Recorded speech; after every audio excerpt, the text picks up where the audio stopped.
Olá, meus queridos irmãos e amigos, a paz do Senhor Jesus. Para nós é um prazer grandioso, mais uma vez, estarmos juntos aqui com um bate-papo com o pastor Oziel, com um convidado especial que daqui a pouco nós estaremos apresentando. Queremos cumprimentar a todos na doce paz de nosso Senhor e Salvador Jesus Cristo. Dizer da nossa alegria, da nossa felicidade de estar aqui para partilhar com vocês o conhecimento da palavra, o que é necessário para o crescimento da fé em Cristo Jesus. Então nós, nessa oportunidade, nós vamos, nesse momento, começar o nosso instante orando.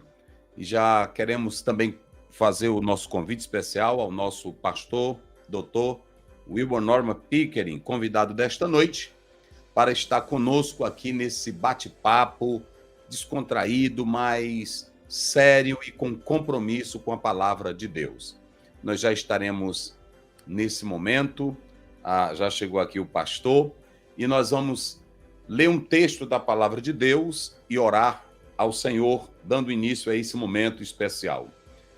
Estaremos lendo 2 Timóteo 3,16, que nos diz assim: toda a escritura é inspirada por Deus e útil para o ensino, para a repreensão, para a correção, para a educação na justiça. Também 2 Pedro, estaremos lendo 2 Pedro, capítulo 1, verso 21. A palavra de Deus, ela nos diz da seguinte maneira, verso 20, porque primeiramente isto, que nenhuma profecia da Escritura provém de particular elucidação, porque nunca, jamais, qualquer profecia foi dada por vontade humana. Entretanto, homens santos falaram da parte de Deus, movidos pelo Espírito Santo. A nossa temática de hoje é: se Deus inspirou, Ele também preservou. E nós estaremos orando nesse momento. Pai querido, Pai santo, Deus de toda a vida, Senhor do céu e da terra, te agradecemos por esse momento especial, quando nós estamos aqui, usando esse meio de comunicação, para abençoar teu povo com as orientações saudáveis da tua palavra. Que cada irmão e que cada irmã que há de ouvir e participar, que tenha a sua mente iluminada, direcionada pelo teu Espírito Santo. Abençoa a mim que falo contigo, ao pastor Wilbur que está conosco, concede a tua graça, Pai, ser conosco em nome de Jesus. Amém. Queridos, nós queremos nessa oportunidade, primeiramente, agradecer a todos que estão conectados para essa noite tão especial, como foi divulgada, como foi falada. E nosso convidado especial já está aqui conosco, o nosso pastor, amigo, professor, doutor Wilbur Norman Pickering. Ele está aqui, é o nosso convidado especial para esta live, que tem como objetivo abençoar você, abençoar a sua vida pelo ensino cristalino, leniente, puro, cândido das Sagradas Escrituras. Então, está aqui conosco o nosso convidado. Eu quero só fazer aqui a leitura um pouco aqui do nosso convidado, pastor Wilber Norman Pickering, formado em literatura inglesa pelo Bryan College em Dalton, Tennessee, é mestre em teologia pelo Seminário Teológico Dallas, em Texas, com a sua dissertação, em especial de of John William Burgon, to New Testamento, da crítica textual, né? É doutor, PhD em Linguística pela Universidade de Toronto, Canadá. Esse é o servo de Deus que vai estar aqui conosco, já tendo algumas obras importantes lançadas lá nos Estados Unidos e em outros países, né? The Identity of the New Testament Text, aqui o volume 4, né? God has preserved his text for edition. É a obra que foi lançada por ele, né? Também nós temos aqui The Green New Testament According to Family 30 Edition. E temos aí a obra A Solid Biblical Topics, Clarifications, Difficulties, Discrepancies, Poison. Obras lançadas aqui pelo nosso pastor Wilber Norman Pickering, nosso convidado especial.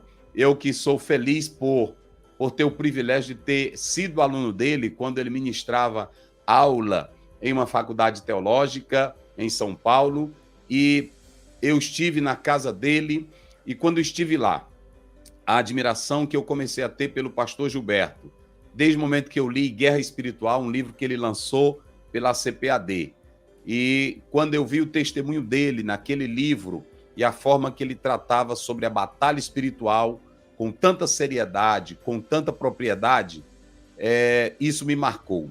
E todas as vezes que ele ia dar uma aula de grego, ele começava com oração. E quando eu estive na casa dele, eu ia saindo e ele disse: meu pastor, vamos orar. Então eu vi assim o pastor Wilber com toda a seriedade e, acima de tudo, com toda a capacidade que Deus lhe deu, o dom de mestre. Ele de ser esse homem perito, mas, acima de tudo, é um homem que busca ter afinidade e intimidade com Deus. Então eu quero, nesse momento, passar aqui a palavra para dar a sua palavra introdutória, o Dr. Wilber Pickering. Fique à vontade, meu pastor. Bom, eu digo boa noite a todos. Que Deus possa abençoar cada um e iluminar também a sua mente, e ao passo que vamos comentando alguma coisa a respeito do Novo Testamento, no caso. Não sei se o pastor Uziel quer que eu entre já nas questões que ele levantou ou se ele quer outra coisa ainda. É bom o senhor dar só uma pinceladazinha sobre a sua vida, né? E depois a gente já começa, viu? Ora, eu estou aqui com 87 anos, então como é que você vai dar uma pincelada de 87 anos? Tá meio complicado. O caso é que eu nasci em São Paulo, então eu sou eleitor brasileiro, mas nasci de pais americanos, eles missionários a caminho da Bolívia, onde me criei. Então eu falava espanhol, eu não falava português, porque eu só tinha 5 meses quando me seguiram e eu só chorava, porque eu chorava muito bem, mas... Aí, então, depois de 11 anos, fui aos Estados Unidos, lá queimando as etapas, 2º grau, universidade, mestrado. Voltei para o Brasil com 27 anos de idade para dar início à minha própria carreira missionária. Fui morar com uma tribo indígena na selva amazônica, afluente do Rio Purus, no Amazonas, durante algum tempo. Eu fazia parte da Associação Wycliffe para a tradução da Bíblia, e isso me ocupou durante 40 anos.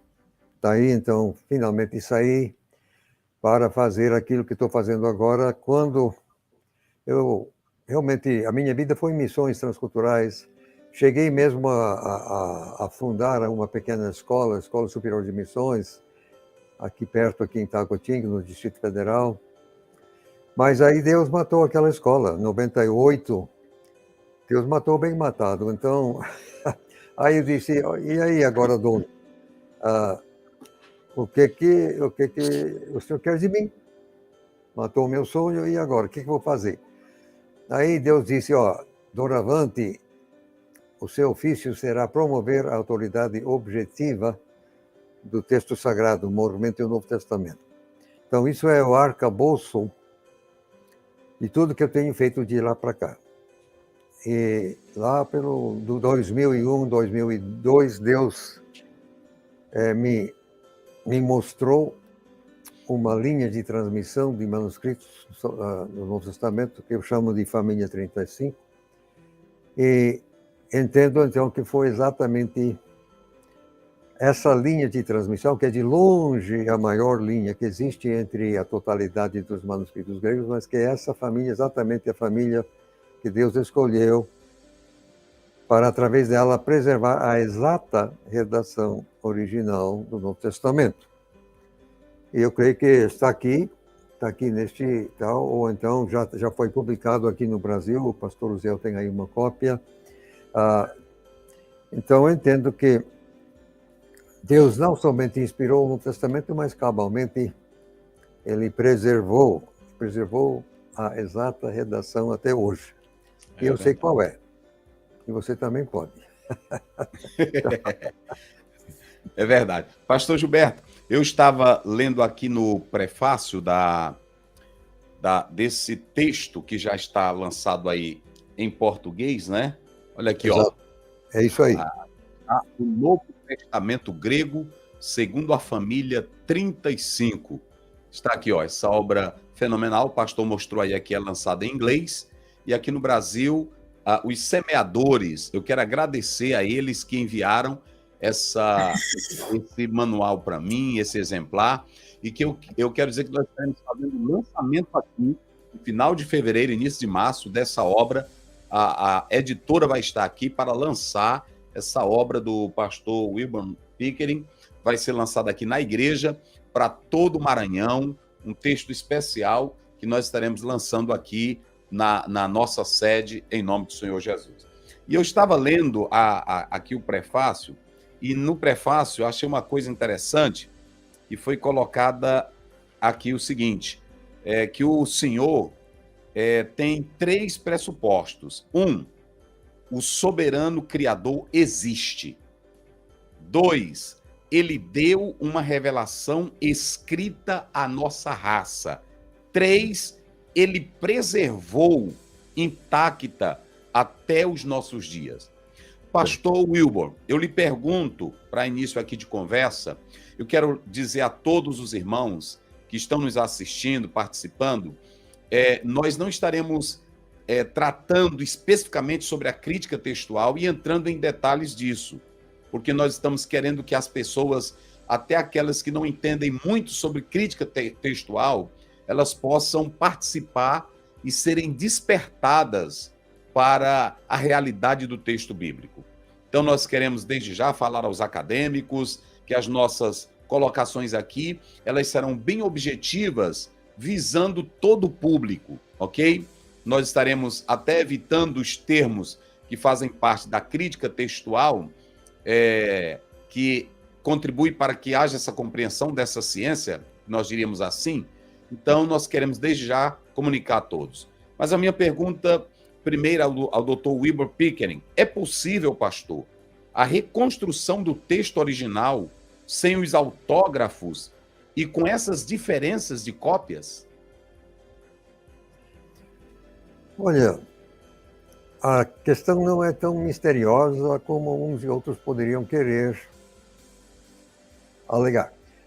Vejamos, nós temos, quanto aos 4 evangelhos, que eles foram copiados mais do que os outros, nós temos em torno de 2.000 cópias dos 4 evangelhos, incluindo fragmentos. Agora, em qualquer exato lugar, suponhamos João 3:16, que todos nós conhecemos, vai ter mais ou menos 1.700 manuscritos.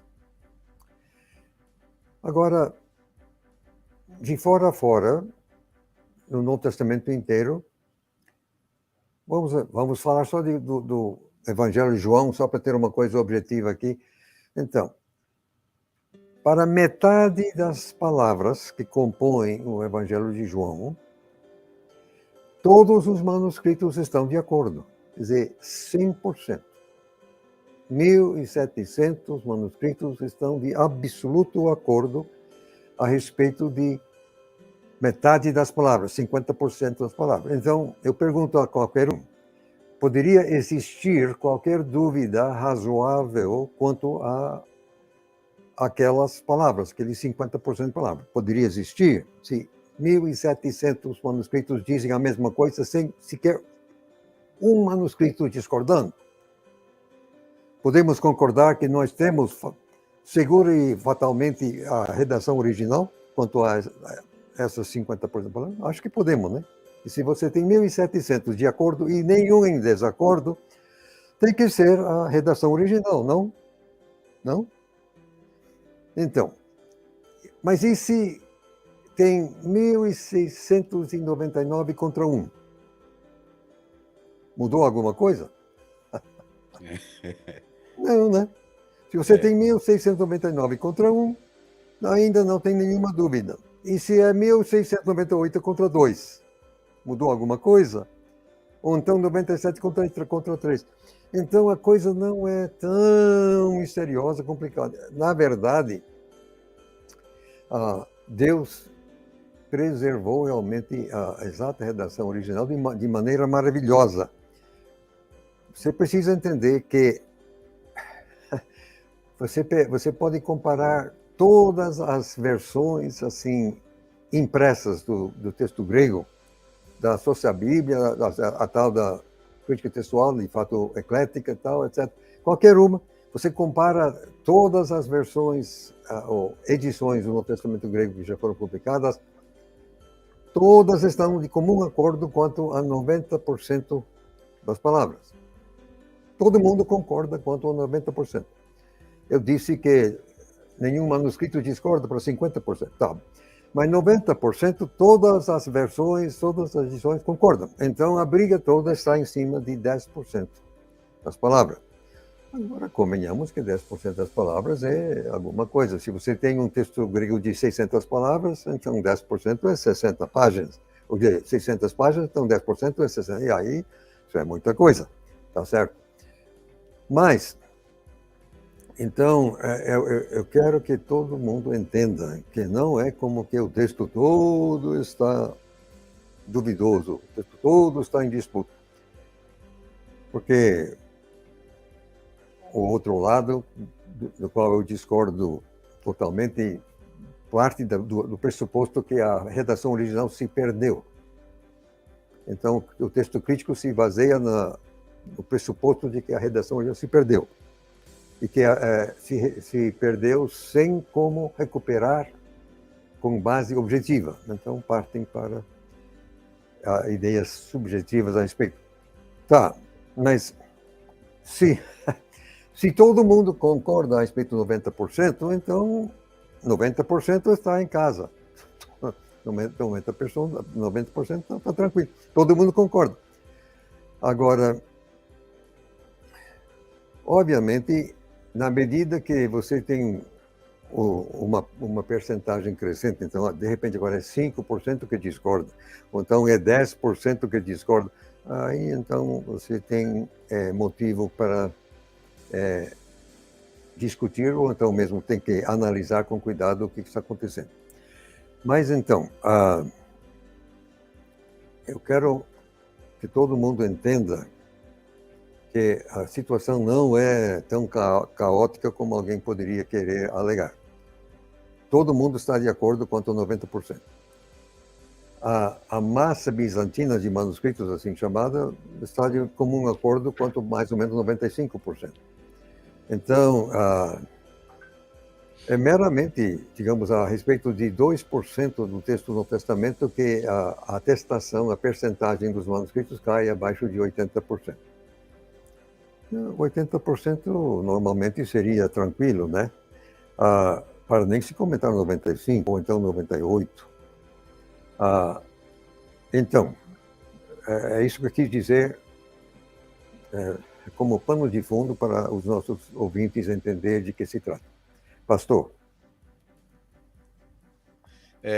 E a outra pergunta, dentro dessa primeira ainda, pastor Gilberto, doutor Wilber, tem um certo, eu não vou citar nomes para não criar confusão, tem um estudioso que ele diz que os primeiros momentos da construção do texto bíblico, a história do texto, nos primeiros momentos da história da igreja, logo nos primeiros séculos, a partir do segundo ele diz que há uma certa dificuldade de se fazer essa reconstrução textual, porque logo nos primeiros séculos não se terá uma estrutura clara. Eles vão dizer que, na verdade, há uma incerteza da história do texto. E aí eles falam de alguns elementos, como, por exemplo, ele fala das evidências limitadas, dizendo que, dentre os 5.000 manuscritos existentes, naquela época, eles tinham apenas contato com 93, citando, por exemplo, aí, no século II, 9 manuscritos, no século III, 41 manuscritos, lá pelo século IV, 43 manuscritos, e aí eles dizem que isso tudo daria 93. Então, eles dizem que ficaria limitada e um pouco sem muita informação, logo os primeiros séculos da igreja, essa questão do texto. Aí eles apresentam esses argumentos e outros. O que o senhor diz? Não, a questão exatamente são as pressuposições. Eles partem da pressuposição que o Novo Testamento não é inspirado. Eles declaram isso, o Novo Testamento não é inspirado. Então eles declaram que os primeiros cristãos não estavam nem aí com isso, não achavam que isso era bíblico e tal, ninguém cuidou, por isso então que o texto, a redação se perdeu, etc e tal. Aí então que eles vêm agora. Agora, é muita, eu vou dizer, ingenuidade, para não usar vocábulos assim um pouco mais agressivos. Mas será tão misterioso para qualquer um neste mundo entender que um livro usado acaba? Isso é um mistério. Um livro usado não acaba. Quanto mais você usar, mais rápido ele não acaba. Alguém que não entende isso. Então, no começo, eles não tinham também a facilidade que nós temos. Nós podemos comprar um sem fim de livros. É tudo feito à máquina. Mas naquele tempo, cada coisa era escrita à mão, manuscrito. E não tinha papel ainda há 2.000 anos. Tinha basicamente dois materiais. Tinha o papiro, que é um junco, é um vegetal, e depois o pergaminho, que é couro, feito normalmente couro de cabra ou então de ovelha, e algum tipo de veado também. E tinha que ser assim um couro fino, não? Então não se podia usar couro de boi ou coisa mais grossa. Enfim, mas eu nestas mãos, eu já peguei papiro de 300 anos antes de Cristo, que foi tirado de cartonagem de múmia. Mas naturalmente uma coisa com essa idade vai ser frágil. Mas eu tenho também aqui na minha mão papiro comprado no Egito recentemente, só para, assim, coisa de turista mesmo, né? Mas você vai ver que o papiro é muito frágil. São tiras de junco lado a lado, então tem que segurar de alguma forma. Obviamente, molhou, caiu. Então, o que também eles não te dizem, você deveria entender que o papiro, embora sendo vegetal, é impermeável. Isso é uma coisa curiosa. Você acha que uma coisa vegetal deveria ser permeável? Não. O couro, sim. O couro tem poros, assim, porque couro que nem nós temos poros, porque tem onde os pelos saem, tem poros. Tá? Mas o junco, o papiro, não. Então, mas o papiro era muito mais barato, mais fácil de você comprar naquele tempo do que pergaminho. Quer dizer, pergaminho é animal, você tem que abater animal e tal e tal. O que o pessoal não te explica, às vezes, é que, como o papiro é impermeável, a tinta não entra. A tinta seca em cima, é uma crosta. Então, você fica mexendo assim, o que a tinta cai fora. E não deixa a mancha. Não deixa nenhuma mancha. Nem não deixa nenhum sinal. O papiro fica totalmente branco, sem nada, sem sinal. Isso não acontece com couro. Se você tem até o que nós chamamos de palimpsesto, quer dizer, alguém raspou o texto bíblico para escrever outra coisa por cima. Mas como a tinta entrou no couro, você pode, às vezes, até decifrar alguma coisa do que foi raspado. Isso com couro. Mas você nunca vai achar um palimpsesto em cima de papiro, porque o papiro simplesmente não aguenta. Você começa a raspar papiro e meramente vai cair aos pedaços. E daí? Por que eu estou com essa conversa toda? Se nós hoje, olha, eu aqui sozinho acabei com já 5, 6 Bíblias. Se nós com os nossos livros assim de qualidade, usando, acabamos, então imagine você uma coisa feita de papiro.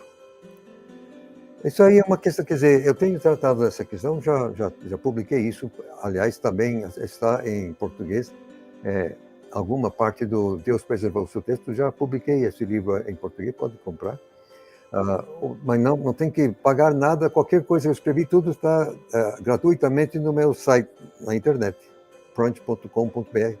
Você não tem que comprar nada, você pode baixar tudo gratuitamente. Não estou aqui para ganhar dinheiro, não estou aqui para promover o reino de Cristo. Então, mas veja bem, vamos pensar, partindo do pressuposto que o soberano Criador existe e de que ele endereçou uma revelação escrita à nossa raça, no caso o Antigo Testamento em hebraico e o Novo em grego. Agora, que Deus eu não estou nem com nenhum intuito aqui de blasfemar, que o Espírito Santo me perdoe, mas o Espírito Santo está inspirando Mateus a escrever o seu evangelho. Entendo que Mateus foi o primeiro, que tem metade dos manuscritos tem um colofão que diz que Mateus foi entregue ao público 8 anos após a ascensão de Cristo. Posso mostrar que isso foi Jesus morreu e subiu em 30 e, portanto, em 38 Mateus foi entregue. Os mesmos colofões dizem que Marcos 2 anos depois, em 40, Lucas outros 5 anos depois, 45, e João finalmente em 62, quer dizer, anos depois de Cristo no nosso calendário. Então, Mateus. Agora, naquele tempo, no Império Romano, não havia direitos autorais, quer dizer, não havia copyright. No momento que você entregou qualquer coisa que você escreveu, qualquer um podia mexer, quer dizer, você não tinha direito. O Império Romano não te dava, a lei romana não facultava esse direito. Qualquer um podia alterar, mexer, enfim. E agora? O Espírito Santo quer inspirar uns livros que compõem o nosso Novo Testamento, começando com Mateus. Então. O que o Espírito Santo podia fazer para proteger, garantir uma transmissão fiel daquele livro, Mateus? Se fosse escrito a primeira vez em papiro, eu entendo que também o Novo Testamento sempre foi em caderno. O Antigo Testamento foi em rolo. Só escrevia de um lado. Agora, o Novo Testamento sempre foi em caderno e escrevia assim dos dois lados da página. Todos os mesmos fragmentos mais antigos que nós temos, do 2º século até do 1º, escritos dos dois lados. Então, um livro do tamanho de Mateus, escrito sobre papiro, até chegar na 20ª congregação, estaria caindo aos pedaços. E você mexe. Agora, você fazer um Mateus com pergaminho, com couro, vai aí 20 animais e olha lá. Quer dizer, você tem que entender como era difícil. Ninguém, quer dizer, hoje em dia qualquer um pode ter sua cópia. Naquele tempo não, homem. Ninguém podia dizer, era caro, era difícil, tudo feito. Não. Então, nós temos dos escritos dos líderes cristãos, assim, começando com Clemente de Roma, no ano 96, mais ou menos, dentro do primeiro século. Aí vem, mas no segundo, então, Irineu, então, Policarpo, então, Justino, Marco, então, e eles citam já no Novo Testamento em pé de igualdade com o Antigo Testamento, quer dizer, citando Mateus, citando João, citando... Então, obviamente, e como eles citam como sendo palavra de Deus em pé de igualdade com o Antigo, então, obviamente, a redação original nunca se perdeu. Além do mais, eles sabiam exatamente qual era e estavam dispostos a brigar por ele. Então, o Irineu, por exemplo, 180 mais ou menos, ele chama de demonizado quem alterar o texto. Assim, os iníquos demônios. Ora, convenhamos que você não pode usar a expressão desse tipo se você não está preocupado para não usar palavras mais expressivas. Então, esse papo de que ninguém estava nem aí, blá, blá, blá, isso aí é meramente falso. Nós temos registro histórico no sentido de que os primeiros cristãos reconheceram de imediato e que protegeram e tal e tal. Isso, eu já publiquei isso há mais de 40 anos. 45 anos, meu primeiro livro, The Identity in New Testament, que está aí em 77. Publiquei em 77, agora é 2022, então são 45 anos. Já desfilei todas essas evidências, estão no mercado há 45 anos. Então,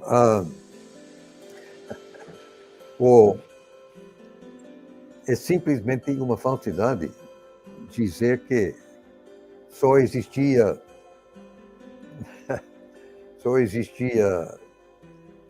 13 manuscritos no segundo, quer dizer, como que se os manuscritos que nós temos hoje representariam o que existia naquele tempo. Isso é uma estupidez.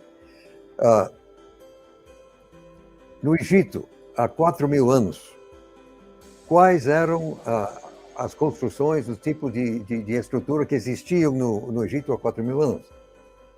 Se você vai argumentar a partir do que existe hoje só existe o pirâmide, mais nada. Então alguém vai dizer que no Egito há 4.000 anos não existia outra coisa, não havia casa, não havia barraca, não havia nada, só havia pirâmide, porque a única coisa que nós temos hoje é pirâmide. Isso é uma estupidez na cara. Então, o que você tem hoje não representa o que tinha lá. Então, fatalmente, havia... Olha, no ano de 150, mais ou menos, o Justino Mártir escreveu, dizendo que no tempo dele, os cristãos, quer no campo, quer na cidade, reuniam aos domingos e ficavam ouvindo a palavra, que poucas pessoas sabiam ler, menos ainda sabiam escrever e menos ainda tinham como comprar sua própria cópia. Então, o pessoal ia à igreja para ouvir a palavra de Deus. Então, dizendo que lia-se os profetas do Antigo, também as memórias dos apóstolos do Novo, enquanto o tempo permitia. Depois o dirigente, então, conversava a respeito. Agora, vem cá. Você não pode ler sem livro. Pode? Você pode ler sem livro? Então, se eles estavam lendo o Novo Testamento cada domingo nas suas reuniões, é porque eles tinham cópia, fatalmente.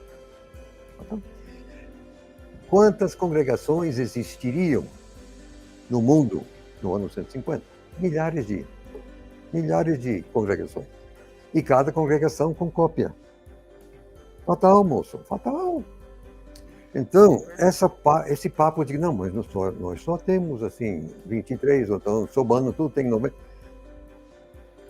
Simplesmente não funciona. É isso que sobreviveu. Mas por que sobreviveu? O papiro 66, que é o mais antigo que temos, de algum tamanho, a maior parte do Evangelho de João, o pessoal data assim 200. Vá. É o mais antigo que temos de algum tamanho. Mais antigo. Tem, em média, 2 erros cada verso. É um dos piores manuscritos que nós temos. É o mais antigo, mas é o pior, quase. o Codex D ainda consegue ser pior, que não é fácil, mas, quer dizer, então, o fato de ser antigo não significa que é bom. Aliás, se sobreviveu é porque ninguém usou. E por que ninguém usou se era tão difícil conseguir? Porque o texto era tão horrível. Olha, é difícil você imaginar se você não faz a prova. Se você conseguir achar alguma coisa, alguma cópia da Bíblia que tem 2 erros cada verso, eu te desafio. Você não consegue ler esse texto, você vai ficar simplesmente irado contra quem produziu aquela barbaridade. Não? Eu estava cotejando um manuscrito que está lotado na Biblioteca Nacional da Grécia, em Atenas. Uma cópia, provavelmente eu não peguei, mas em João é quase perfeito, do capítulo 1 até o capítulo 18 por ali, só que aí alguém rasgou e ficou perdido. Mas é quase perfeito. Talvez 2 ou 3 ou 4 erros até. Aí alguém rasgou e se perdeu o resto. Então, alguém, o que nós chamamos de, como é que chama? Suplemento, nós chamamos de suplemento. Alguém, mais tarde, séculos mais tarde, então, alguém copia o texto que está faltando e acrescenta ao texto. Então, aí eu peguei, só que este suplemento, quem fez, era péssimo com a grafia. Ele errava a grafia das palavras assim. E eu fiquei surpreso comigo mesmo. Eu fiquei irado. Eu queria mandar esse bicho para o inferno. Como é que você...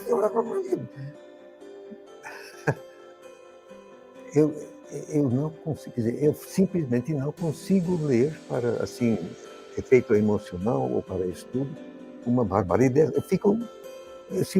Emocionalmente eu não consigo. Também, é por isso que ninguém conseguia, é por isso que essas coisas sobreviveram, que eram tão ruins, de qualidade tão péssima, que ninguém aguentava. E como ninguém usava, e por isso que sobreviveu. O outro lado não vai gostar muito de ouvir isso, mas pense só. Por exemplo, o grande Codex B, esse é o Codex Vaticano, isso é o pai de todos. Mas ninguém copiou. Não tem cópia. Não tem filho. Por que não? O outro grande bicho, o Codex Aleph, o Sinaítico, não tem filho. Ninguém copiou. Só que tem tantos erros que nada menos que 10 pessoas, através dos séculos, tentaram corrigir os erros que tem no capítulo, no Codex Aleph. Mas ninguém copiou. O que também não te dizem é que o Codex B e o Codex Aleph discordam entre si mais de 3.000 vezes só nos 4 evangelhos, não contando erros de grafia ou de itacismo, como chamamos. Erros mesmo. Procure você, ver se você consegue fazer uma cópia de João e ver se você consegue fazer 500 erros. Procure ver isso. Quer dizer, esses 2 grandes manuscritos, que seriam os melhores, dizendo, não, mas eles discordam entre si mais de 3.000 vezes. Então, um ou outro tem que estar fatalmente errado mais de 3.000 vezes, senão todos os 2 errados. Questão de matemática, isso é aritmética, 2 mais 2 são 4. Enfim, eu sou perigoso, porque você me solta e eu vou falando até onde... Eu estava observando aqui isso que o senhor está dizendo é verdade. E eu estava lendo uma obra de um outro autor e ele falando sobre os 3 momentos, ele fazendo uma classificação dos 3 momentos da manuscritologia, ele falando da parte não informativa, a pré-crítica e depois ele falando da crítica, que aí ele vem com o ecletismo, né, posteriormente, já apresentando esse grande nível. Agora, no prefácio aqui da sua Bíblia, eu estava observando sobre a questão da abordagem, e eu vi aqui a sua divisão, né, na tradição bizantina, como também aqui a tradição, ou textos alexandrinos, né? Doutor Gilberto, por que a maioria pendeu mais para a teoria dos textos alexandrinos, da teoria de Westcott Hort, e não penderam tanto para o lado do bizantino, que na verdade era um número maior? O que o senhor acha? Irmão, é preciso lembrar que no século XIX, quando o Westcott e Hort, o trabalho foi mesmo de Hort, não foi de Westcott, usou seu prestígio, mas quem trabalhou foi Hort, publicaram seu trabalho em 1881. É preciso lembrar, meus irmãos, que naquele tempo não se sabia que tinha 5.000 manuscritos. Bem entendido, são 3 manuscritos corridos, de 3.000 e 2.000 lecionários, que são coisas diferentes. Então, texto assim corrido no Testamento, só 3.000, somando todos. Mas pouco mais. Naquele tempo, ninguém sabia dessas coisas. Provavelmente eles nem sabiam da existência da Península do Monte Athos na Grécia, com seus 20 mosteiros. Provavelmente sabiam da existência disso, que aquilo era muito isolado, ninguém passava por lá. Você precisa lembrar também que antes da Reforma Protestante, por exemplo, em 1500, a Igreja Romana sempre, quer dizer, a partir do 3º século, só usava latim. O grego nem aí. Então, não somente, mas o povão era proibido de ler a Bíblia. Proibido. Somente os padres podiam ler, mas unicamente o Papa poderia interpretar. Somente o Papa que poderia interpretar.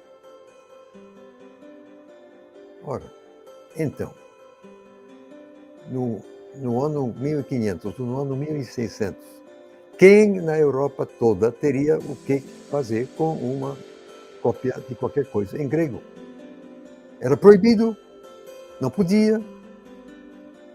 Então, simplesmente não havia por quê. Então, quando o Erasmo, em 1516,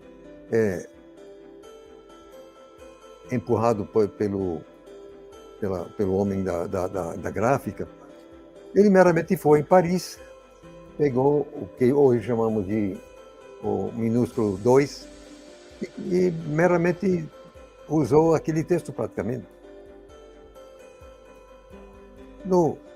Naquela biblioteca até hoje tem, não sei se tem 50 ou 100 manuscritos diversos no Testamento.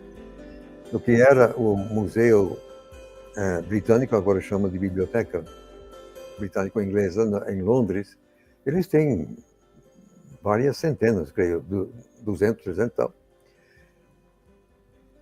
A Biblioteca do Vaticano, em Roma, tem até hoje a maior coleção de manuscritos,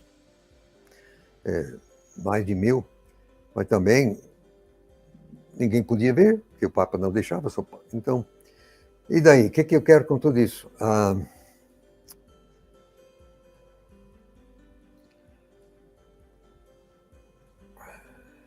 Como que eu vou... Aqui não tem como ser assim gentil, não. Você tem que entender que a Reforma Protestante, quer dizer, a Igreja Romana era dominada por Satanás totalmente, e então veio a Reforma Protestante, que disse, não, agora é só a Escritura, coisa, etc. Só que aí houve o Concílio de Trento, 1600 e pedaço, onde a Igreja Romana, isso era a Contra-Reforma, aí que a Igreja Romana acrescentou os livros apócrifos, blá, blá, blá, etc. Mas só que aí a Igreja Romana lançou no rosto dos protestantes o problema das variantes nos manuscritos gregos. Porque provavelmente, quanto aos 4 evangelhos, na Biblioteca de Roma, você não vai achar 2 manuscritos que tenham o mesmo texto de fora a fora nos 4 evangelhos. Então, a Igreja de Roma lançou esse problema no rosto dos reformadores. Você fala, só a Escritura.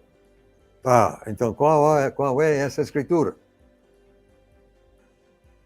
Ninguém tinha como responder, porque ninguém conhecia os manuscritos. Porque era proibido, moço. Era proibido. O povo não podia, só o clero, e mesmo assim o pessoal usava latim. Quem é que estava lendo grego?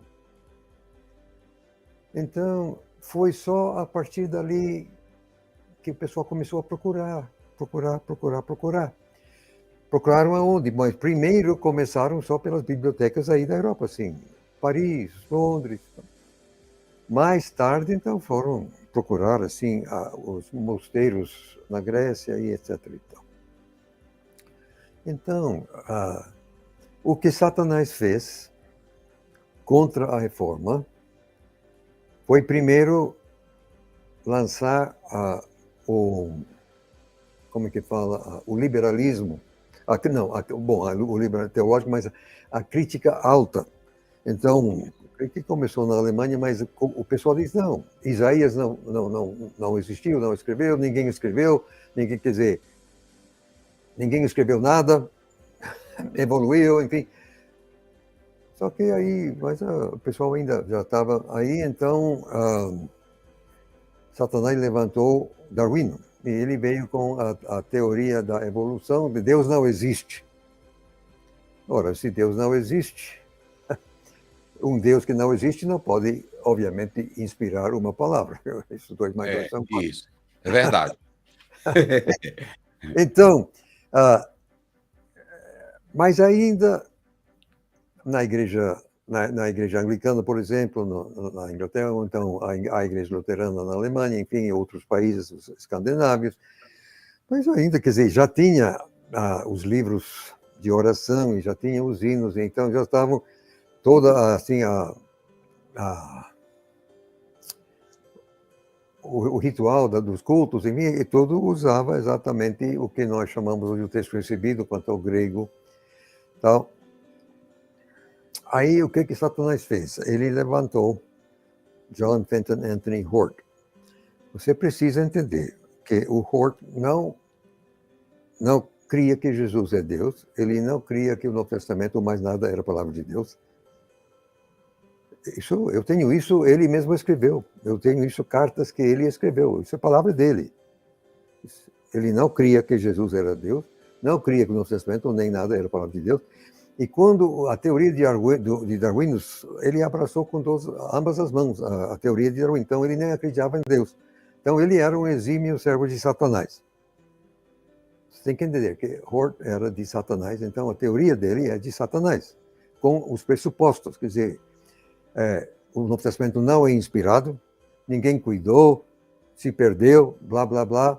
Isso é tudo satânico, isso é tudo falso, totalmente falso. Eu posso mostrar que é falso. Já mostrei, está no mercado há 45 anos. Enfim, então, naquele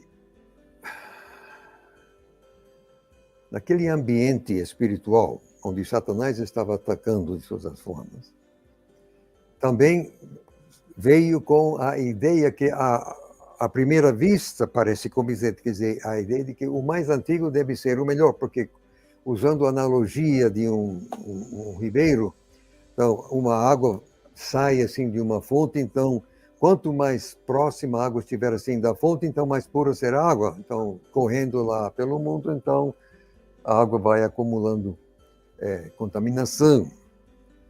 Só que isso não funciona. Se alguém constrói assim uma casa ao lado da fonte e joga então todos os seus detritos dentro do rio, então aí é exatamente o contrário. Então, quanto mais perto você chegar, pior vai estar, mais sujo vai estar. Então, é exatamente quanto mais correr, a ação do sol e do solo vai purificando a água, melhorando a água. Olha, eruditos de todos os lados, e todas as teorias, e todos os pontos de vista, todo mundo reconhece e é tranquilo de que as maiores e piores barbaridades que foram praticadas contra o texto neotestamentário aconteceram no segundo século. isso não é. Todo mundo concorda com isso. Tá. Então, o pior estrago foi feito no segundo século. E quantos manuscritos nós temos do segundo século?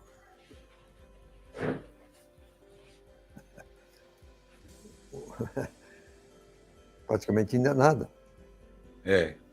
Praticamente nada. Alguns pequenos fragmentos. E do terceiro, pouca coisa. Os grandes pergaminhos, Codex Beco, mas são do quarto século, 200 anos mais tarde. O que garante, então, que toda aquela perversidade, todo aquele lixo do segundo século, quem garante que não está no Codex Beco, que não está no Codex Alba? Quer dizer, o lixo foi jogado no Ribeirão antes desses manuscritos serem copiados. Ora. Então, mas aquela ideia do mais antigo e tal, mas você tem que entender que estava também Satanás por detrás dessa coisa. Outra coisa, eu sou erudito. Eu tenho 2 mestrados, um doutorado, eu já passei alguns anos no mundo acadêmico, eu tenho uma ligeira compreensão de como é.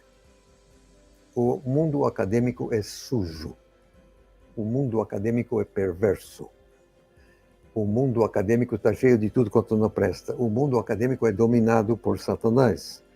Além do mais, o que o ensino faz com a alma e o brio de uma pessoa? Você vai se formando, agora você é mestre, agora você é doutor. Se você não tem o Espírito Santo, o que isso vai fazer com você? A cabeça vai inchando.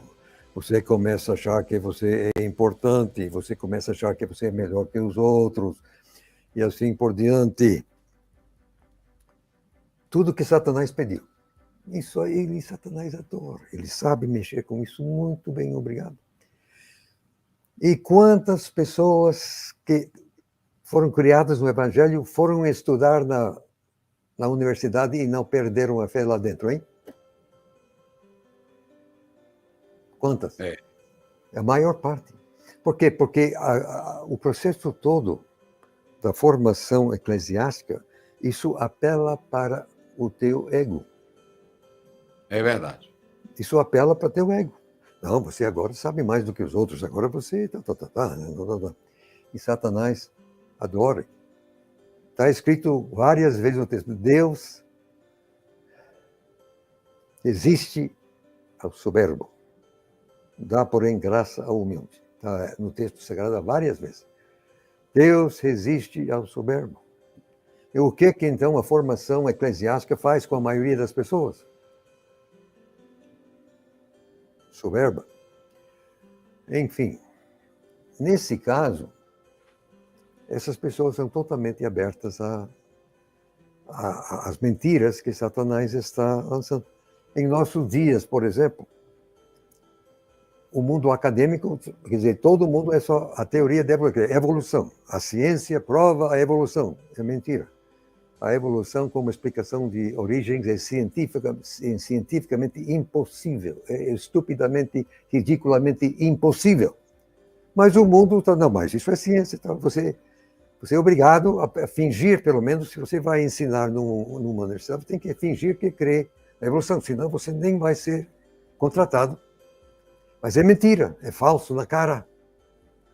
A mesma coisa acontece também no mundo acadêmico quanto a teologia, a igreja, enfim, a Bíblia, essas coisas todas.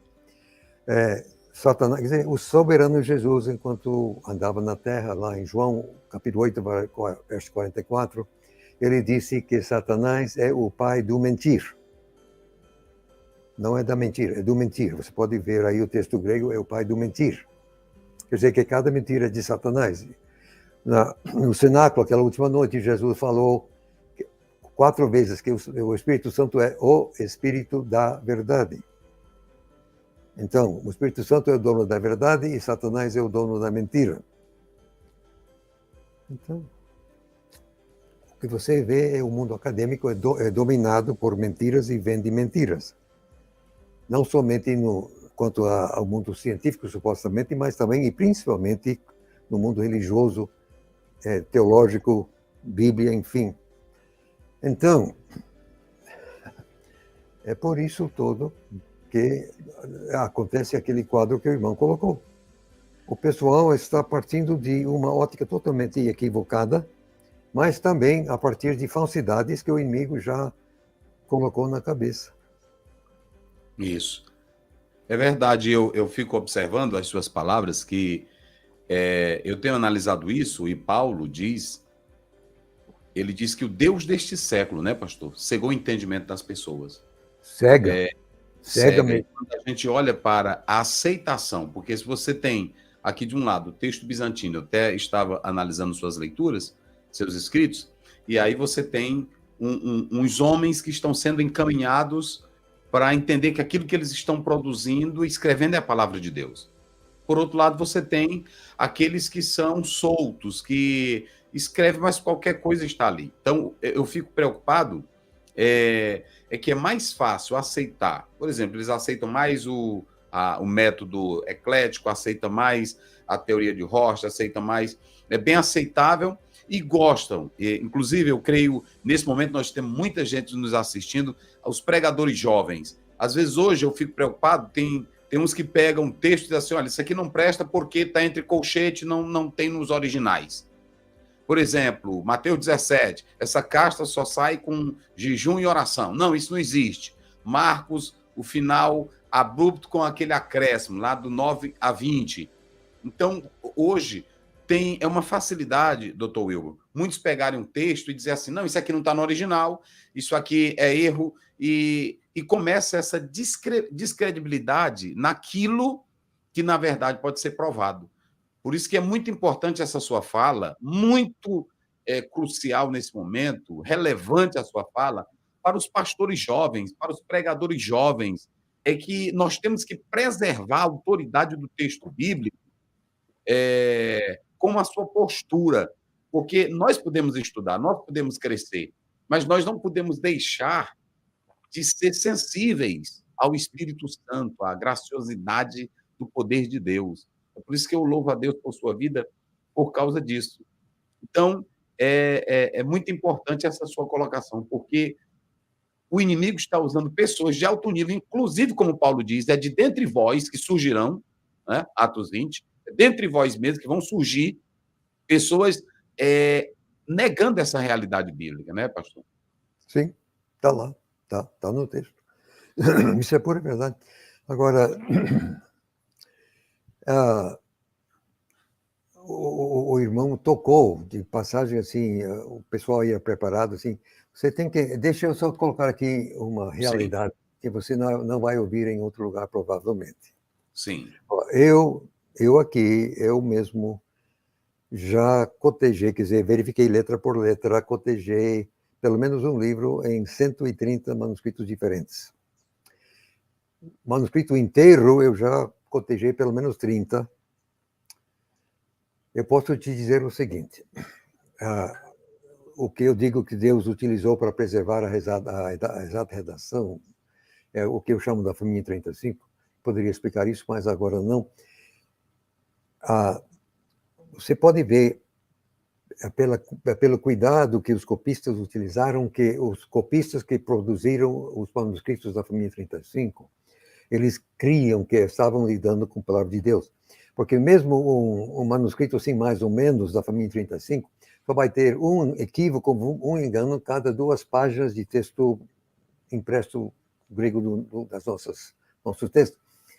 Os bons, você vai ver assim, 4, 5 páginas para achar um erro. E, naturalmente, os livros menores, você vai ter o livro todo sem nenhum erro.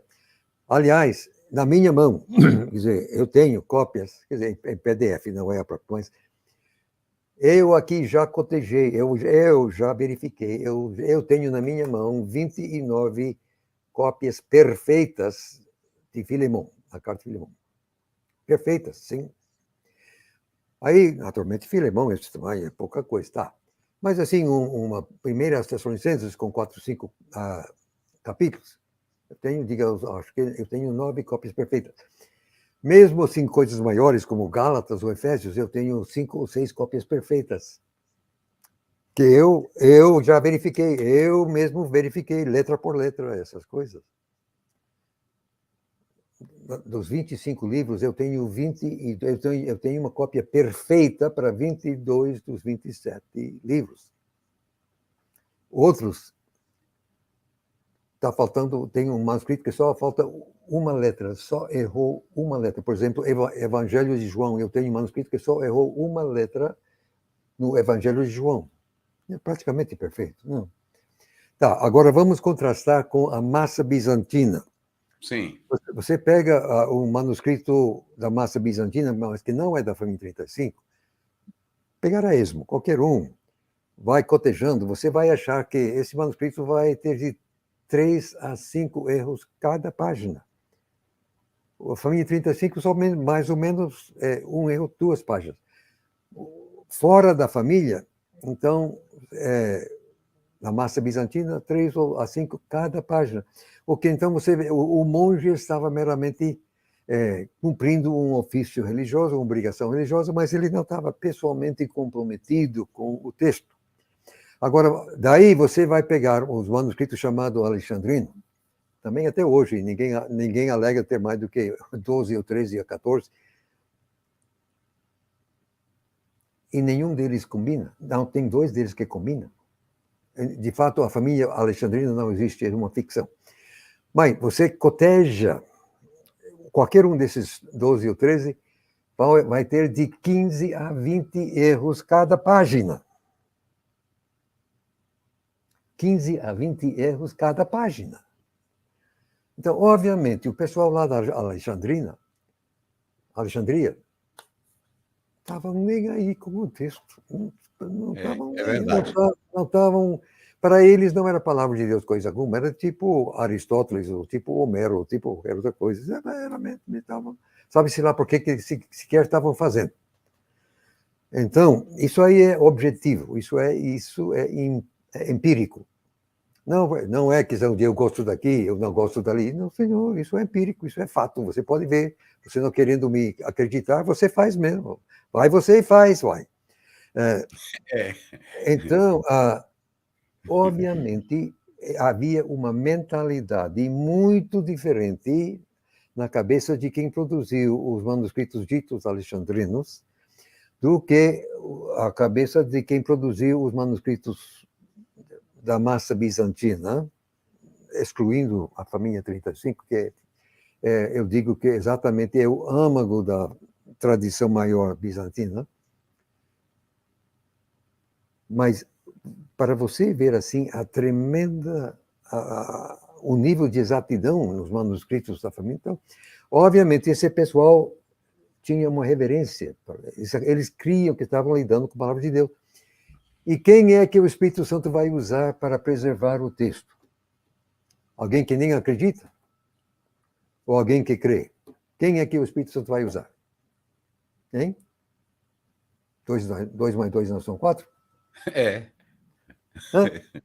É verdade. Olha, me desculpa, eu quase perco a paciência, entende? Eu quase perco a paciência, porque tem certas coisas que são tão óbvias, ou deveriam ser tão óbvias. Mas o pessoal do outro lado faz questão de não entender. Faz questão de não entender. Tá, paciência. É verdade, meu pastor.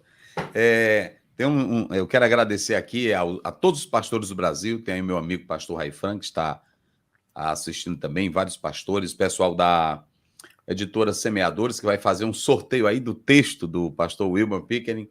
E eles estão pedindo aqui, pastor Wilber, para a gente depois fazer uma live sobre o seu livro, Guerra Espiritual, né? Estão dizendo aqui, olha, pastor, sugiro que faça uma live especialmente com um pastor sobre essa guerra espiritual. Com prazer, eu faço com prazer. Pronto, vamos fazer. Então, eu quero dizer, eu estava analisando aqui na sua colocação, tanto da objetiva, seguindo aí a questão da abordagem do método que é falado, e eu fico pensando, pastor Gilberto, já estaremos daqui a pouco encerrando, por que o pessoal é tendente a aceitar puramente o outro método como tendo uma seriedade mais óbvia. Por isso que eu disse que eu vejo nisso também um agir do inimigo para não levar a sério as escrituras sagradas, né? Eu vejo por esse lado aí também.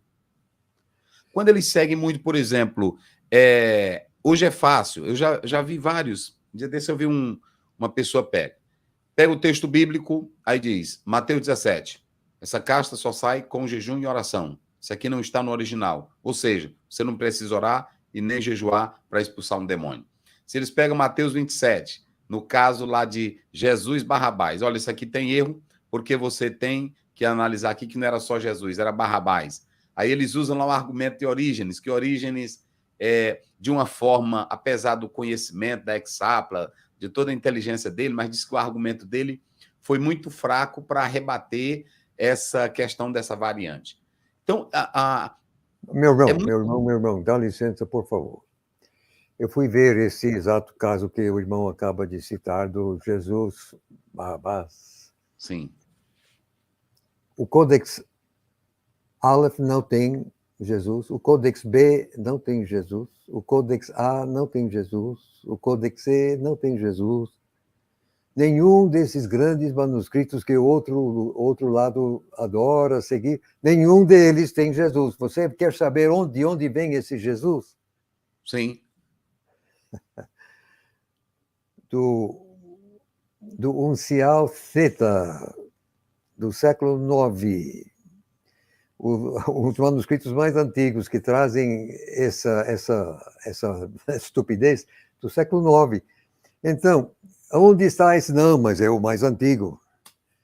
Você tem que entender que, para eles, isso é meramente uma ferramenta contra nós. Agora, quando não interessa a eles, eles são os primeiros a abandonar. O que eles querem é tumultuar o texto. Eles são de Satanás. Me perdoe a franqueza, mas esse pessoal é de Satanás.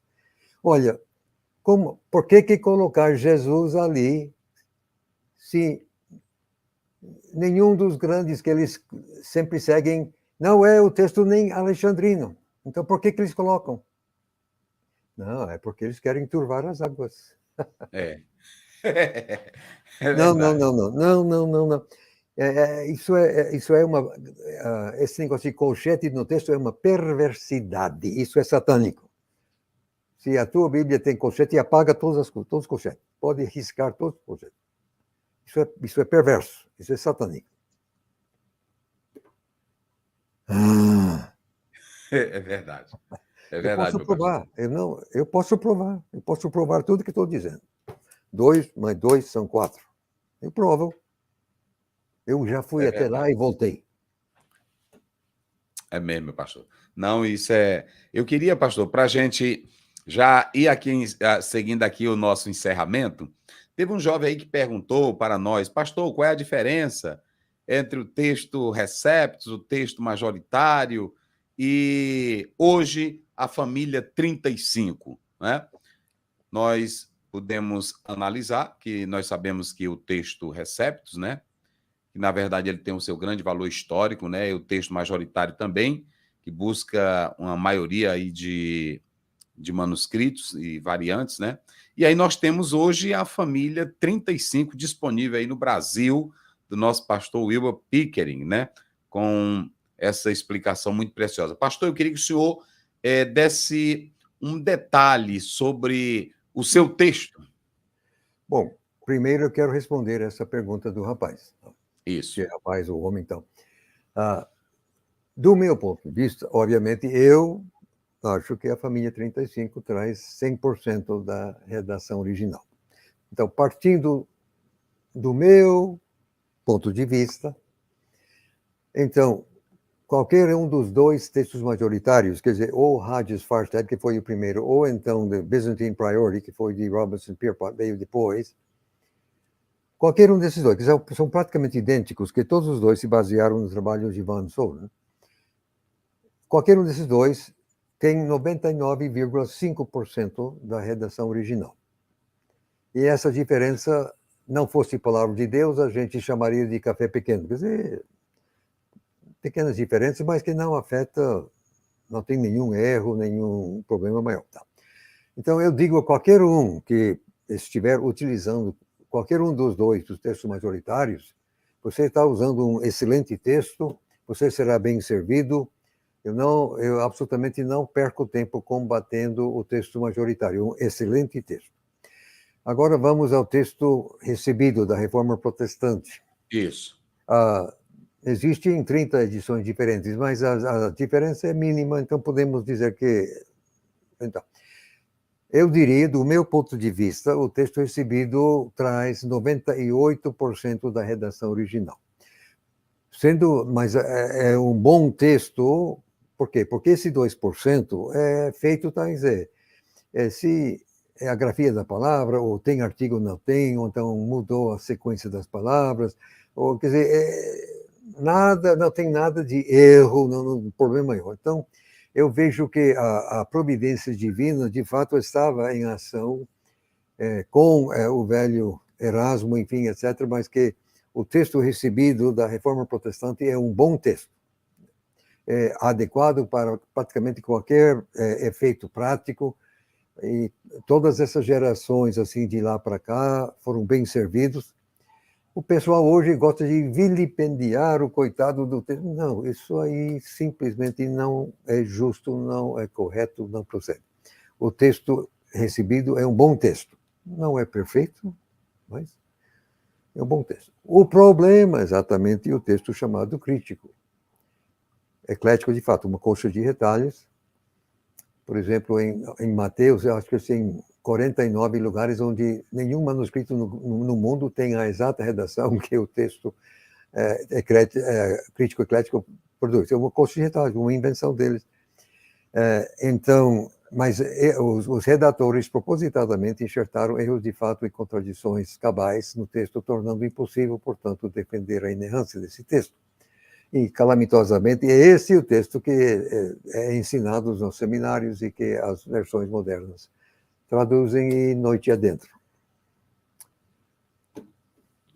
É verdade, porque a gente até se limita a falar, mas a gente vê que hoje até muitas editoras que estão aí lançando a Bíblia não atentam para esse detalhe e lançam esses textos e que, na verdade, alguns tentam exaltá-los, né? Mas a gente que vai pesquisando, eu quero até dizer a todos, quero nesse momento aqui, fazendo um parênteses, agradecer aqui o Alan, que entrou em contato, que tem esse cuidado aqui também, juntamente com o pastor Wilber, e eu quero agradecer ele e dizer, gente, olha, eu quero pedir, o pastor Wilber tem um site aí, tem tudo na internet, vocês podem entrar lá, se inscrever no canal dele, ele faz live direto, explicando, e eu estava dizendo ao Alan que Deus trouxe e colocou o pastor Wilber como uma dádiva, como está em Efésios 4:11, para nos abençoar. E, acima de tudo, também, essa geração nova de pregadores, de ensinadores, devem se voltar para essa temática, porque ele tem a preocupação espiritual, ele tem a preocupação da defesa real do texto bíblico. E ele não busca reconhecimento humano, ele não busca titulação, ele quer que a palavra de Deus seja vista na sua íntegra, na sua essência. Então, eu quero pedir a todos que se inscrevam no canal do pastor, assistam os seus vídeos. Eu sempre, desde a época que ele lançou a guerra lá do seminário, eu venho acompanhando. Me lembro que o primeiro artigo que eu li do pastor Wilber, ele falando sobre as bactérias lá de Gênesis, por que aumentou, coisa fenomenal. Muita gente pergunta sobre divórcio, casamento, tem tudo lá, ele explica tudo. Então, gente, quero pedir a vocês, se inscrevam hoje. Vocês estão conhecendo, eu fiz questão de fazer essa live. Por quê? Porque muitos não conheciam, essa pessoa tão singular e importante, que tem comunhão com Deus, que é o pastor Wilber, e eu quero desde já agradecê-lo por esse momento. Nós estaremos posteriormente marcando uma outra live. Nós tínhamos muita coisa para conversar, mas nosso horário já está indo, mas eu estarei com o pastor Gilberto depois, junto com o Alan, nós estaremos marcando uma outra live especial. E o que eu quero dizer, nós pode entrar aí para comprar as obras que tem dele e abençoar para você ser abençoado, para você ser abençoado. Então, pastor Wilber, queria saber mais alguma consideração sua, algumas palavras, fique à vontade. Estão pedindo aqui, perguntando, tem o link do canal do pastor, do Dr. Wilber? Olha, tem sim.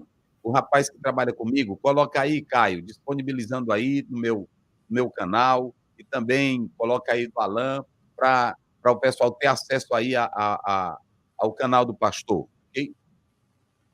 Sim, meu pastor. Não, isso é muito fácil. O meu site na internet é Prunch, quer dizer, prunch.com.br.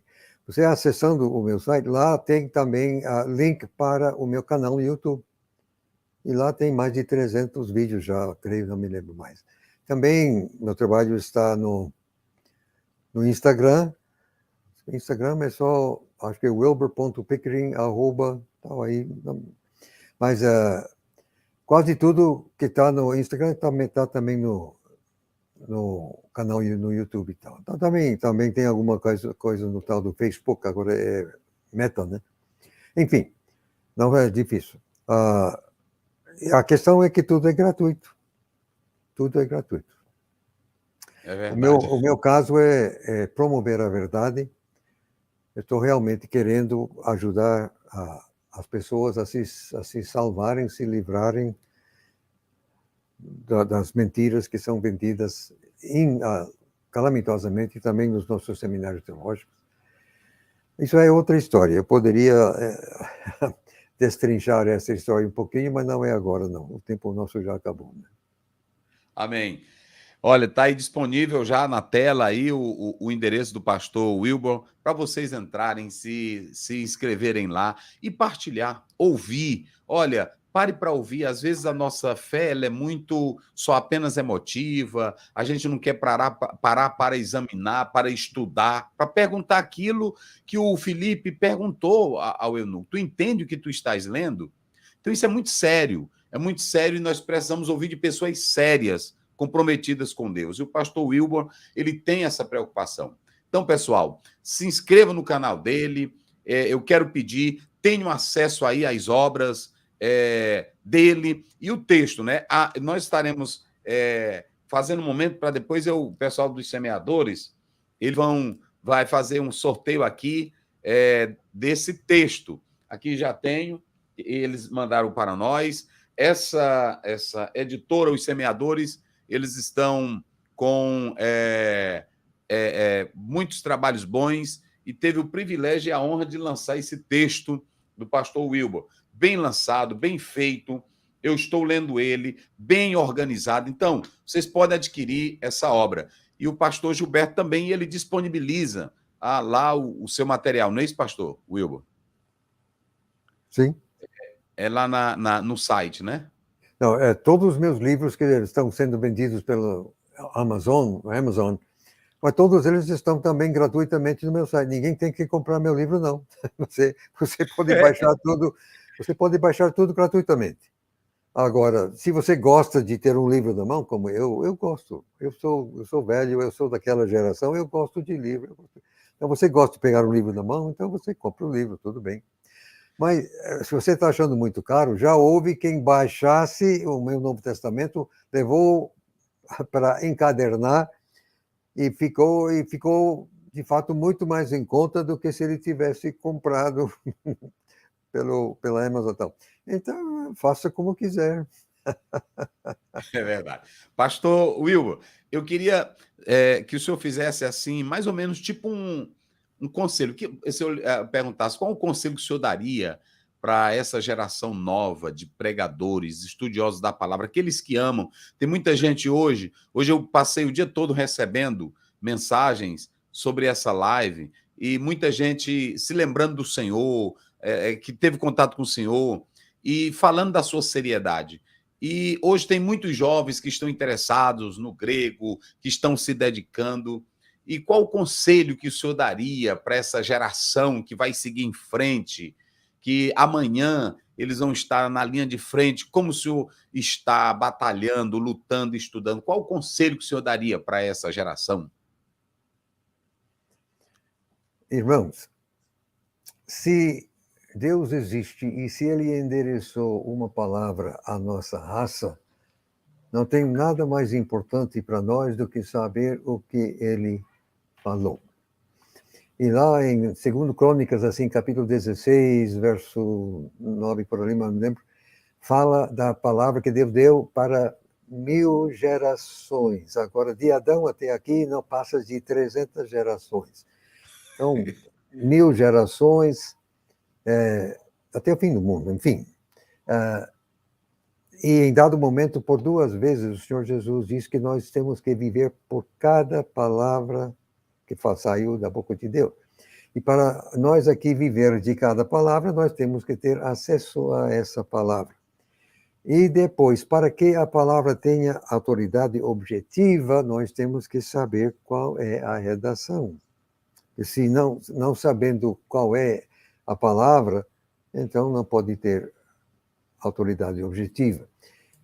Eu sou linguista, a nível de PhD, então eu digo que exatamente o sentido de qualquer coisa depende da forma que assumir. Você não pode comunicar qualquer sentido sem dar uma forma a esse sentido, é impossível. Nós unicamente podemos receber as formas. Então, esse papo de que não é o texto, é a mensagem, isso aí é só para enganar as pessoas. Que a melhor maneira de deturpar a mensagem é alterar a forma, bolas. Isso aí deveria ser óbvio a qualquer um. Alterou a forma, você alterou o sentido. Então, o que o Senhor Jesus, o soberano Criador, Jeová Filho, quando andava por aqui no corpo de Jesus, ele mesmo falou a respeito do antigo, nenhum tio, nenhum iota. Quer dizer, as formas mínimas, nada. Então, o próprio soberano garantiu a preservação do antigo. E os últimos versos de Apocalipse, o Jesus glorificado disse: se você acrescentar uma palavra, você tirar uma palavra, então o próprio Cristo glorificado declarou o mesmo cuidado para com o novo. E naturalmente Satanás fazendo por onde turvar as águas e destruir a fé das pessoas, tal e tal. Eu entendo, então, que o meu ofício tem sido exatamente mostrar as evidências empíricas, cabais, concretas, mostrando que, de fato, Deus preservou através dos séculos até hoje. E nós temos hoje a exata redação original. E daí, se nós temos hoje, é porque tem autoridade objetiva. E vem cá, se Deus se deu ao trabalho de inspirar uma palavra e de preservar essa palavra até hoje, pode saber que ele vai cobrar de nós o que nós fizemos com essa palavra. Depois, a palavra escrita é a espada do Espírito Santo. E se você, jovem, que pode ser pastor, você já é pastor, tal e tal. Você quer ser abençoado pelo Espírito Santo? Você quer ter o poder de Deus no seu ministério? Você tem que levar a sério a palavra, porque a palavra é a espada do Espírito Santo. É isso que o Espírito Santo utiliza. Então, se você quer ser usado pelo Espírito Santo, você tem que levar o texto sagrado a sério. É verdade. Glória a Deus. Amém, é verdade. É muito forte isso e fica aí a palavra para os nossos pregadores da atualidade, os jovens que se dedicam, para não levar apenas pela euforia, apenas querer fama, apenas querer status. Vamos preservar aquilo que Deus nos deu, né? O apóstolo São Paulo diz: fiel é a palavra. Nós temos que crer na fidelidade da palavra e também ser fiéis na transmissão dela. Não se preocupar com fama, não se preocupar com status, não se preocupar com glória humana, mas deixar a palavra falar e ser um instrumento dela, dessa palavra preservada, né? Então, aqui o irmão Daniel Silva, pastor, paz do Senhor, pergunte ao reverendo sobre o texto da King James, 1611, edição fiel. É um texto confiável? E aí, meu pastor? Eu creio que existe um pequeno equívoco nisso aí. A edição fiel da Sociedade Bíblica Trinitariana não é uma tradução do King James de 1611. A fiel é meramente a antiga Almeida, literalmente.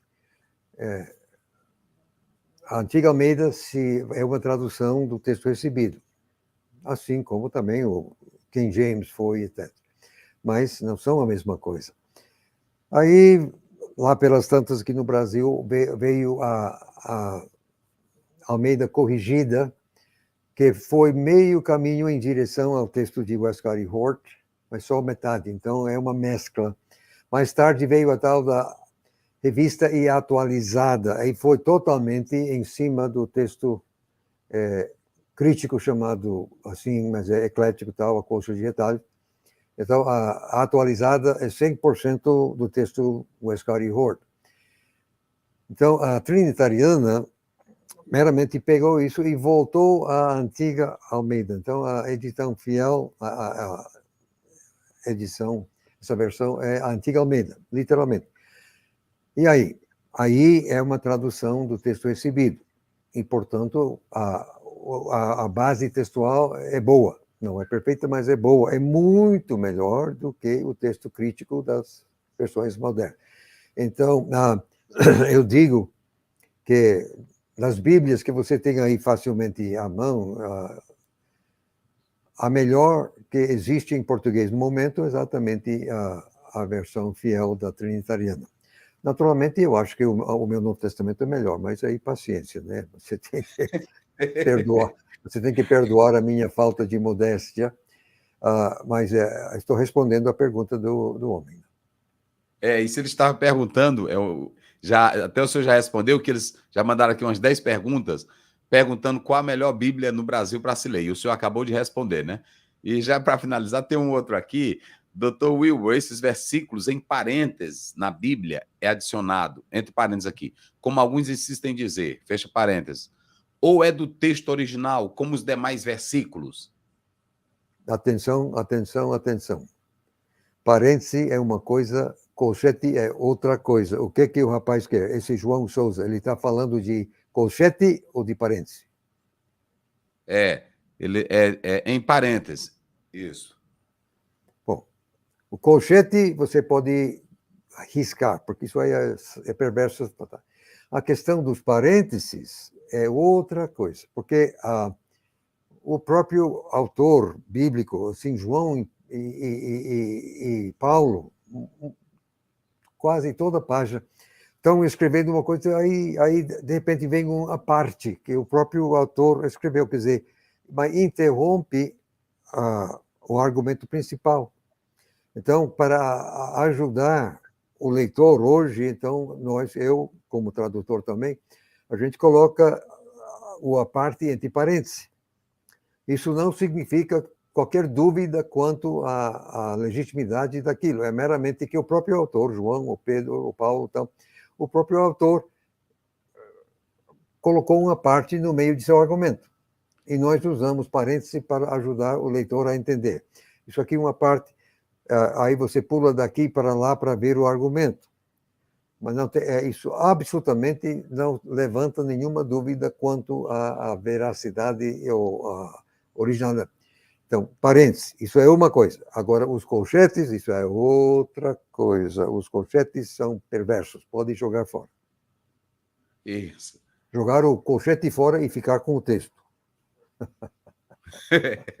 E aqui é o pessoal, muita gente, eu estou recebendo aqui mensagens de vários pastores, vários teólogos, pastor Wilbur, dizendo que, sinceramente, que estão gostando muito e que muitos estão passando a conhecer agora também que a internet está ajudando, né? Ajudando. Aí, um perguntando aqui, João 5,4 foi adicionado? Um aqui está perguntando. Isso foi o tanque de Bethesda, né? o anjo que desce e turva as águas? Sim. Com toda e tranquila e absoluta certeza, é aquilo, a segunda parte do verso 4 e o verso 5 fazem parte do texto original. Toda certeza. Eu já discorri sobre isso.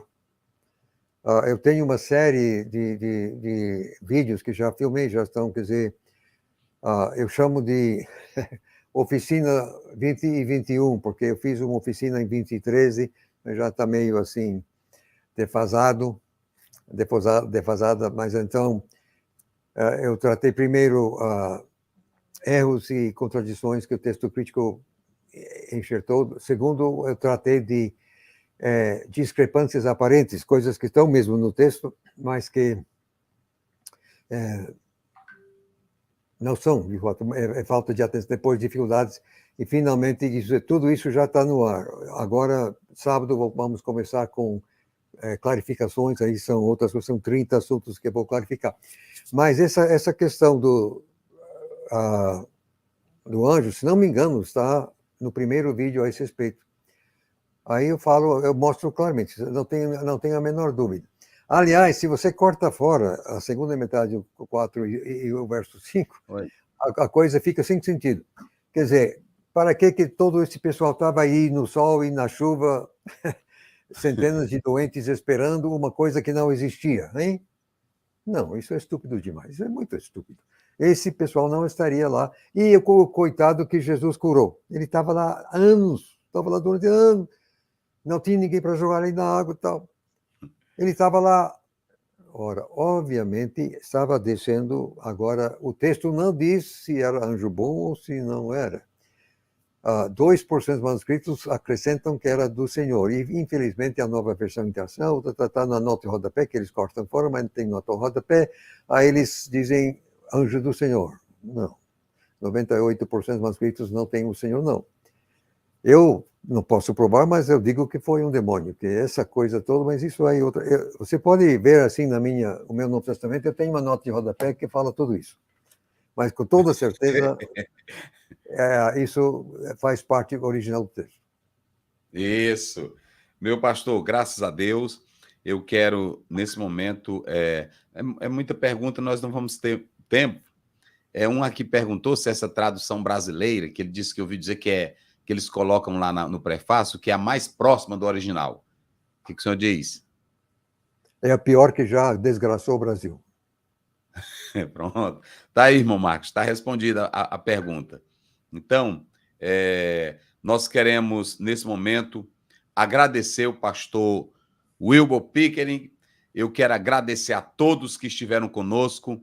Meu pastor, sinceramente, eu estou muito feliz e quero lhe agradecer de coração pela sua disponibilidade, e eu quero, um outro momento, falar aí com o senhor para a gente fazer essa live sobre guerra espiritual, porque o senhor tem muita experiência sobre isso e a gente tratar sobre esse assunto. Se o senhor quiser dar as suas palavras finais, considerações, fica à vontade. Não. Estou aqui com 87 anos, quase 88, e eu já estou cansado. Vamos marcar outro live, eu terei prazer de voltar, tratar de guerra espiritual, mesmo outro assunto, mas por hoje eu gostaria que parássemos, que eu estou cansado. Amém, tá bom. Meu pastor, ore por nós, em nome do Senhor Jesus, encerrando aqui. Soberano, a ti entregamos as informações que aqui foram passadas, estamos realmente desfazendo toda a ingerência do inimigo na cabeça de quem ouviu. Ó Espírito Santo, vem realmente abençoar quem ouviu, convencer da verdade. Senhor, abençoamos a cada qual, em prol de teu reino. Ó Deus, que venha teu reino cada vez mais neste país. Coitado do Brasil, ó Deus, tenha misericórdia desse país. Levanta uma nova geração de vozes proféticas, ó Deus. Levanta uma nova geração de servos assim com fogo, com poder, para fazer diferença. Tenha misericórdia do nosso país, Senhor. E venha teu reino em mim, em nós e todos. E obrigado em nome de Jesus. Amém. Obrigado, meu pastor. Muito obrigado. Que Deus continue lhe abençoando, lhe dando força e saúde em nome de Jesus. Em nome de Jesus. Amém. Amém.